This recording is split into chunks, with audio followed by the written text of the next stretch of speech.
ਤੇ ਹੁਣ ਇੰਨੀ ਸੋਚ ਵਿਚਾਰ ਨਹੀਂ, ਇਹ ਪਿਆਰ ਏ ਕਾਰੋਬਾਰ ਨਹੀਂ। ਤੂੰ ਮੇਰੇ ਦਿਲ ਦੀ ਧੜਕਨ ਏ, ਕੋਈ ਹਾਕਮ ਜਾਂ ਮੁਖਤਾਰ ਨਹੀਂ। ਹਰ ਬੰਦਾ ਇੱਥੇ ਮਤਲਬ ਦਾ, ਇਹ ਮੰਨਣ ਵਿੱਚ ਕੋਈ ਆਰ ਨਹੀਂ। ਜੇ ਆਖੇ ਜਾਨ ਵੀ ਦੇ ਦੇਵਾਂ, ਤੇਰੇ ਆਖੇ ਦਾ ਇਨਕਾਰ ਨਹੀਂ। ਉਹ ਮੈਥੋਂ ਅੱਗੇ ਵੱਧ ਜਾਵੇ, ਓਏ ਉਹ ਮੈਥੋਂ ਅੱਗੇ ਵੱਧ ਜਾਵੇ, ਉਹ ਏਡਾ ਵੀ ਫਨਕਾਰ ਨਹੀਂ। ਇੱਕ ਯਾਦ ਨੂੰ ਮੁਰਸ਼ਿਦ ਮੰਨ ਲੈਣਾ, ਮੈਂ ਡੁੱਬਣਾ ਅੱਧ ਵਿਚਕਾਰ ਨਹੀਂ।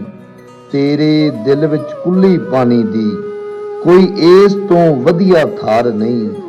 ਦਿਲ ਰੂਹ ਦਾ ਰਿਸ਼ਤਾ ਮੰਗਿਆ ਸੀ, ਇਹ ਖਾਲੀ ਤਨ ਸਰਕਾਰ ਨਹੀਂ। ਮੈਂ ਆਪਣੇ ਗਮ ਵਿੱਚ ਡੁੱਬ ਜਾਣਾ, ਮੇਰਾ ਕੋਈ ਦੂਜਾ ਪਾਰ ਨਹੀਂ।